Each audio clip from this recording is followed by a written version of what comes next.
ಮತ್ತಾಯ 6ನೇ ಅಧ್ಯಾಯ 14ನೇ ವಾಕ್ಯ. ನೀವು ಜನರ ತಪ್ಪುಗಳನ್ನು ಕ್ಷಮಿಸಿದರೆ ಪರಲೋಕದಲ್ಲಿರುವ ನಿಮ್ಮ ತಂದೆಯೂ ನಿಮ್ಮ ತಪ್ಪುಗಳನ್ನು ಕ್ಷಮಿಸುವರು. Forget about the one who caused you pain.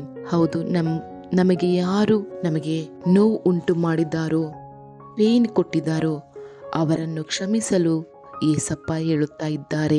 ಪ್ರಭುವೇ, ನೀವು ಹೇಳಿದ್ದೀರಾ, ನಾವು ನಮ್ಮ ಅಕ್ಕಪಕ್ಕದಲ್ಲಿರುವ ಜನರ ತಪ್ಪುಗಳನ್ನು ಕ್ಷಮಿಸಿದರೆ ನಮ್ಮ ತಪ್ಪುಗಳು ಪರಲೋಕದಲ್ಲಿರುವ ನಮ್ಮ ತಂದೆಯು ನಮ್ಮ ತಪ್ಪುಗಳನ್ನು ಕ್ಷಮಿಸುವರು ಎಂಬುದಾಗಿ. ಹೌದು ತಂದೆಯೇ, ಏಕೆಂದರೆ ನೀವು ನನ್ನ ತಂದೆ. ನೀವು ಮಾಡಿದ ಕಾರ್ಯಗಳನ್ನು ನಾವು ಕೂಡ ಹಾಗೆ ಮಾಡಬೇಕಲ್ಲವೇ? ನೀವು ತಪ್ಪುಗಳನ್ನು ಕ್ಷಮಿಸಿದರೆ ನಮ್ಮೆಲ್ಲರನ್ನ ತಪ್ಪುಗಳನ್ನು, ಅದೇ ಪ್ರಕಾರ ನಾವು ಕೂಡ ನಮ್ಮ ಸುತ್ತಮುತ್ತ ಇರುವ ಜನರ ತಪ್ಪುಗಳನ್ನು ಕ್ಷಮಿಸಲೇಬೇಕು. ಏಕೆಂದರೆ ಯೋಹಾನ 5ನೇ ಅಧ್ಯಾಯ 19ನೇ ವಾಕ್ಯದಲ್ಲಿ ನೀವೇ ಹೇಳಿದ ಮಾತುಗಳು ಪ್ರಭುವೇ, ತಂದೆಯು ಮಾಡುವುದನ್ನು ಕಂಡು ಮಗನು ಮಾಡುತ್ತಾನೆ ಹೊರತು ತನ್ನಷ್ಟಕ್ಕೆ ತಾನೇ ಏನೂ ಮಾಡಲಾರನು ಎಂಬುದಾಗಿ. ಹೌದು ಪ್ರಭುವೇ, ನೀವು ಹೇಳಿದಿರ, ತಂದೆಯು ಮಾಡುವುದನ್ನು ಕಂಡು ಮಗನು ಮಾಡುತ್ತಾನೆ ಎಂಬುದಾಗಿ. ಹೌದು ಪ್ರಭುವೇ, ನೀವು ಮಾಡಿದ್ದನ್ನೇ ನಾವು ಮಾಡಲೇಬೇಕು. ನೀವು ಕ್ಷಮಿಸಿದ ಪ್ರಕಾರನೇ ನಾವು ಕ್ಷಮಿಸಲೇಬೇಕು ಎಂಬುದಾಗಿ ನೀವು ಮತ್ತಾಯ ವಾಕ್ಯದಲ್ಲಿ ನೀವು ಹೇಳಿದಿರ. ಯೋಹನ ಅಧ್ಯಾಯದಲ್ಲಿ ಕೂಡ ನೀವು ಹೇಳಿದಿರ ಪ್ರಭುವೇ. ಅಪ್ಪ, ಈ ಕ್ಷಣ ನಾನು ನನ್ನನ್ನೇ ನಿಮಗೆ ಸಮರ್ಪಿಸುತ್ತೇನೆ. ಹಾಗೂ ಇಷ್ಟರವರೆಗೆ ಯಾರ ಮೇಲೆ ದ್ರೋಹ, ಹಗೆತನ, ಹೊಟ್ಟೆಕಿಚ್ಚು, ಮತ್ಸರ, ತಪ್ಪುಗಳನ್ನು, ಕೋಪಗಳನ್ನು ಮಾಡಿದ್ದೇನೆ, ನನ್ನನ್ನು ಕ್ಷಮಿಸು. ಇನ್ನು ಮುಂದೆ ಈ ಘೋರ ಕೃತ್ಯಗಳು ನಾನು ಮಾಡುವುದಿಲ್ಲ, ನನ್ನನ್ನು ಕ್ಷಮಿಸು ತಂದೆಯೇ. ಈ ತಪ್ಪಿನಿಂದಲೇ ನನ್ನ ಜೀವಿತದಲ್ಲೇ ಒಳ್ಳೆತನ ಬರಲಿಲ್ಲ, ಒಳ್ಳೆಯ ನಿದ್ರೆ ಬರಲಿಲ್ಲ.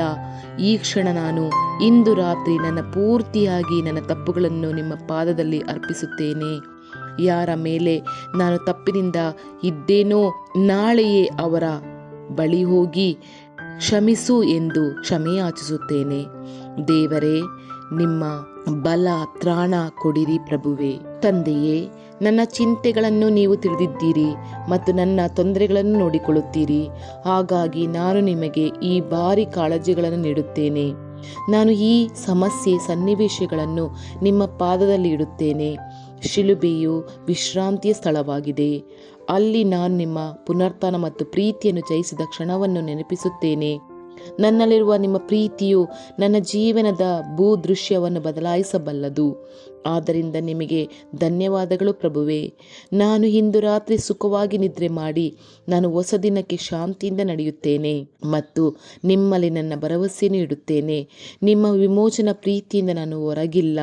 ನೀವು ನನ್ನ ಮಾರ್ಗವನ್ನು ಬೆಳಗಿಸುವಿರಿ ಮತ್ತು ನನ್ನ ಜೀವನವನ್ನು ಮಾರ್ಗದರ್ಶಿಸುತ್ತೀರಿ ಎಂಬ ಜ್ಞಾನದಲ್ಲಿ ನಾನು ಈಗ ವಿಶ್ರಾಂತಿ ಪಡೆಯುತ್ತೇನೆ ತಂದೆಯೇ. ತಂದೆಯೇ, ನನ್ನ ತಪ್ಪುಗಳನ್ನು, ನನ್ನ ಪಾಪಗಳನ್ನು, ನನ್ನ ಸಮಸ್ಯೆಗಳನ್ನು, ನನ್ನ ವೇದನೆಗಳನ್ನು, ನನ್ನ ನೋವುಗಳನ್ನು, ನನ್ನ ಕಷ್ಟಗಳನ್ನು, ಸಾಲಗಳನ್ನು ಎಲ್ಲವನ್ನು ನೀವು ಶಿಲುಬೆಯಲ್ಲಿ ಹೊತ್ತುಕೊಂಡು ಹೋಗಿದ್ದೀರಾ ಪ್ರಭುವೇ. ಅದೇ ಪ್ರಕಾರ ನನ್ನ ತಪ್ಪುಗಳನ್ನು ನೀವು ಕ್ಷಮಿಸಿದಿರ ಪ್ರಭುವೇ. ಅದೇ ಪ್ರಕಾರ ನಾನು ನನ್ನ ಅಕ್ಕಪಕ್ಕದಲ್ಲಿರುವ ಜನರ ತಪ್ಪುಗಳನ್ನು ಕ್ಷಮಿಸಿ ನನ್ನ ಜೀವಿತದಲ್ಲಿ ಒಳ್ಳೆತನವನ್ನು ಕೊಡಬೇಕಾಗಿ ಬೇಡಿಕೊಳ್ಳುತ್ತೇನೆ ತಂದೆಯೇ. ಏಸಪ್ಪ, ಇಂದು ರಾತ್ರಿ ನನಗೆ ಒಳ್ಳೆಯ ಸುಖ ನಿದ್ರೆ ದಯಪಾಲಿಸಿರಿ, ನೆಮ್ಮದಿ ಕೊಡಿರಿ, ಸಮಸ್ಯೆಯಿಂದ ದೂರ ಮಾಡಿರಿ. ನೀವೇ ನನಗೆ ಆಧಾರ, ಆಶ್ರಯ ಪ್ರಭುವೇ. ಆಮೇನ್, ಆಮೇನ್ ತಂದೆಯೇ. Thank you Lord Jesus Christ. I love you Jesus. I love you God. I love you Holy Spirit. Thank you angels.